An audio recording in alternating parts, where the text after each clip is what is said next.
Hello there and welcome back to another review. So you have to hand it to the PS2, right? You have to give the PS2 credit. Probably, I mean, it is the greatest selling console of all time, isn't it? Or voted best console of all time. But the PS2, phenomenal console.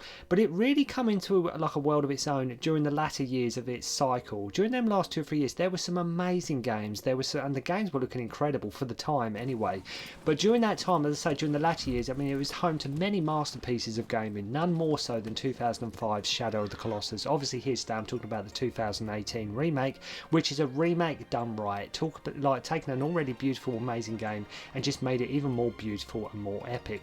Now I remember back in the day playing this and Ico so many times. I remember I just absolutely loved these games, and I even remember playing it on the when they released the sort of Classics HD that come out on the PS3, if any of you remember when they sort of started releasing like double packs or collections of HD classics, like they'd done Devil May Cry, they'd done some of the Metal Gear Solids, God of War. I think it started with God of War. But yeah, I picked up, they'd done an Ico and Shadow of the Colossus sort of double pack, which I played the hell of. But I think it was, when was that, 2011 time? 2010 or 11, but yeah, I was really, as I say, couldn't stop playing that. Now, there is no mistake, this is a special game. It shows video games as an art form. Many consider it to be a masterpiece and a truly groundbreaking piece of work, to which it is.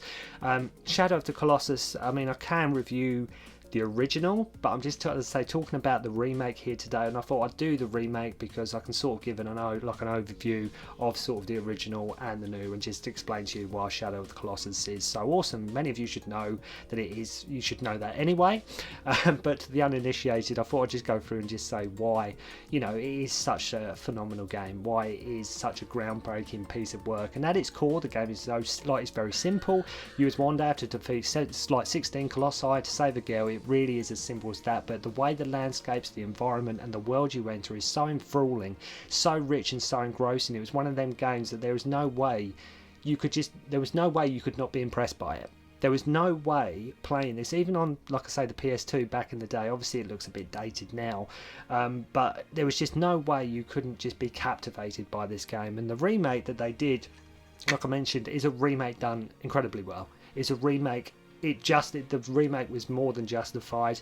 As I say, it just took an already solid, beautiful, amazing game and just made it even more beautiful and amazing, Now, the remake here was developed by Bluepoint Games, who also handled the PS3, I think they'd done the PS3 remaster as well. I think Bluepoint Games had something to do with the remakes as well.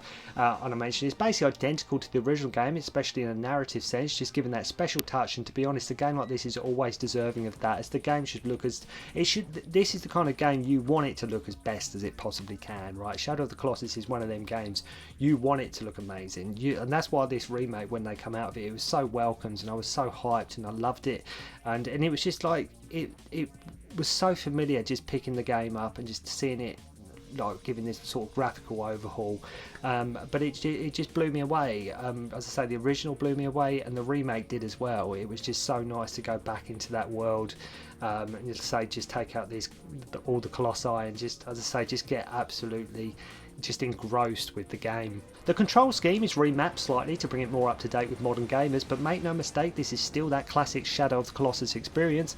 What always amazed me about the game is just how simple the setup is, how you just have to go and defeat 16 colossi using your horse and the light of your sword to guide you. Like, that is all the game is, but it just feels so damn epic. It feels so full of life, but at the same time it's a very intimate and personal game, which I think has touched and connected with a lot of people. And like I say, when you play this, there's these vast open landscapes and this, it feels like a rich, enthralling world, but at the same time there's a great sense of isolation to proceedings with this game. It really does feel like it's just you on your own going to take out these monsters.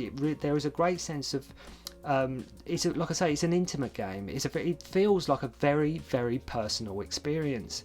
You have to take into account and remember there wasn't, nor are there any games like this, right? There wasn't a game like this around. This was totally breaking new ground. This was totally something revolutionary. This was totally something new. It was something gamers had sort of never seen before, especially in 2005, and no one really sort of expected or was asking for the game like this, but it absolutely so deserves its legendary status. As I say, it wasn't necessarily people were crying out for a game like this to come along, but when it did arrive, people absolutely loved it, and I think it really is a game everyone should play at least once. And hey, if you're playing the remake version, many could argue you're experiencing it the best possible way you can, but of course there's a lot to be said for that original PS2 experience back in the day, which unfortunately to a lot of modern gamers that they'll never be able to recapture that, but I remember, as I say, playing it on my PS2 and just absolutely loving it.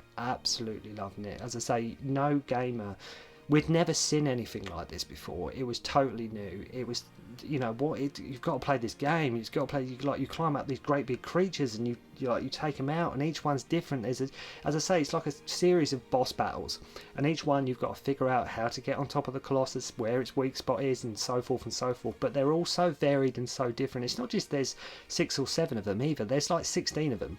So you really do get a huge bang for your buck with Shadow of the Colossus, and it feels so epic, so grand, so rich.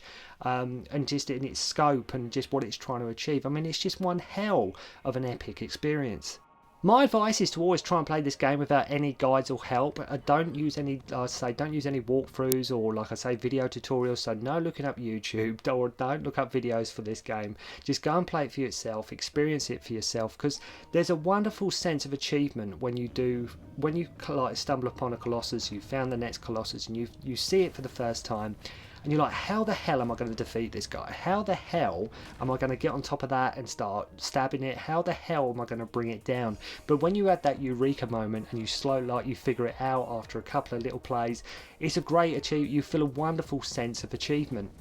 And you get that moment where it's like, okay, now I get it. There's that wonderful little light bulb moment when you think, okay, I see what I got to do. And there's a wonderful sense of satisfaction when you've conquered one of these massive titans, and it's a sense of achievement that you really don't want to miss out on. So my advice is don't look up any walkthroughs, any guides, any tips and tricks. Just play it for yourself, experience it for yourself, because the reward you will get from doing it yourself it'll be worth it, trust me. This is a game that keeps everything so simple, but at the same time there's this massive air of mystery around everything. Where are we? Who am I playing? Who am I trying to save? Where have we come from? All these things are what keep you glued and transfixed with the experience. Like, it's not explained outright what is going on. It is more of an experience game. But as I say, with all the proceedings to the game, there is this real big air of mystery about, like I say, who you are, who you're saving, what you're doing, where are we, all these kind of things pop into your head, and it's them kind of things, because there is that sort of element of mystery there, that keep you gaming. Now, I think this game owes its initial conception to Zelda. I think Zelda was a big sort of inspiration, or they did take quite a bit from like the concept of Zelda and just sort of applying it here. I think Zelda was a big inspiration. I think even Fumito Ueda saying that that was the game he took inspiration from when creating this. There was huge pressure as well. Like, Ico was a phenomenal game, so him and his team had to make sure the game lived up to or exceeded expectations. Again, Ico's another one. It's like, it was one of them games, there was nothing like that. There was no game like that around. It was something so new, something so fresh. So once again, to follow something up that was successful, it's like, okay, what do we do? Where do we go from here? And like I say, with Shadow of the Colossus, they completely just absolutely nailed it, because once again, it blew people's expectations away. I mean, I think the trouble is you couldn't really have any expectations, because it was like, the game itself, like I mentioned, it was just like nothing else. Like, this was gaming in a way that had never been approached before. It's like 16 boss battles, each getting more and more epic and intense than the last, but there is no lengthy cutscenes, no long scenes of dialogue. It's a game you play for the experience, and that rich experience, and that is entirely what you get with Shadow of the Colossus. Yes, you have your health gauge and your stamina gauge, which like sort of shows how long you can hold on for when climbing these mammoth creatures. That's about it though. I mean, you got your health and things like that, but it's not like there's a huge amount of you know, like your inventory or leveling up or anything of that nature. Everything by and large is kept really simple. So it's one of them things, video games as an art form, even if you're not the biggest gamer in the world, even if you can, like, you're not really that much into video games, I think everybody deserves to play Shadow of the Colossus, because it is one of them games that just shows what can be done. You know, it shows what incredible visionary, like people, like some people when they're developing a game, what they can achieve. And Shadow of the Colossus is just absolutely mind-blowing. It's such a rich experience, an emotional weighted game that needs to be played. Even just that opening cutscene is so beautiful, it just gives me goosebumps when I played it. I know I talk about soundtracks too a lot of like in my game reviews, but man oh man, this is just awesome. Like, the soundtrack in this game is absolutely perfect. It suits the game perfectly. Always pay attention to the soundtrack in video games. Always pay attention. But this game here just has a great soundtrack. Great soundtrack, really suits the mood. But also what's interesting is, rather than keep the music going all the time, there are so many moments in the game where you're just searching for the next Colossus to fight that there is actually no music at all. And this brings me back to what I mentioned about that intimate, sort of isolated kind of feeling when there is no music and it is just you in this vast open world. You're not even sure as the player sort of where you are. And when there is no music, it just totally works, because it's not like there's a constant soundtrack going on all the time, because there's this, like I said, there's this horrible sort of somber mood in the air all the time, as well as, like I mentioned, that sense of mystery. And it all just brings you more into this rich, sometimes actually quite lonely and almost isolated world. There were a few niggles here and there, like the camera not always being exactly where I wanted it to be at certain times, and it could be like really infuriating in the middle of an epic encounter, or the controls, well, maybe not perfect, just being good and not great. I mean, it handles well. Had, like I mentioned, had a few issues with the camera on a couple of occasions, but we can sort of forgive that, because it doesn't distract from what is a really beautiful, amazing game. This isn't a long game either. I think the average gamer could have it done anywhere between 5 and 6 hours, but make no mistake, this is a game you should play. And like I say, sometimes who needs a long game, right? I mean, now games that, you know, there are loads of AAA games that it takes you sometimes weeks or days and weeks to actually complete them. Here you could easily do it in a weekend. If you're on it quite a bit, you could easily like completed it in about 5 or 6 hours. And it's amazing, isn't it, when a game can be so simple in its setup, but when it's done with this much artistic talent, thought and emotion, with a truly groundbreaking experience to match with these epic creatures you must take down over this vast sprawling landscape, you can just never ever fail to be impressed by Shadow of the Colossus. So if you haven't played it, why haven't you played it? You know, make sure to go out and just pick it up, or, you know, just give it a go, because even if you're not the biggest gamer in the world, you can't fail to be impressed by Shadow of the Colossus. The original was a classic on the PS2. The original was a classic, but the remake took that classic and just made it even more beautiful and even more timeless. So make sure to go and check it out. So thank you very much indeed for watching. Hope you enjoyed the review, and I'll see you again soon. Don't concentrate on the finger, or you will miss all that heavenly glory.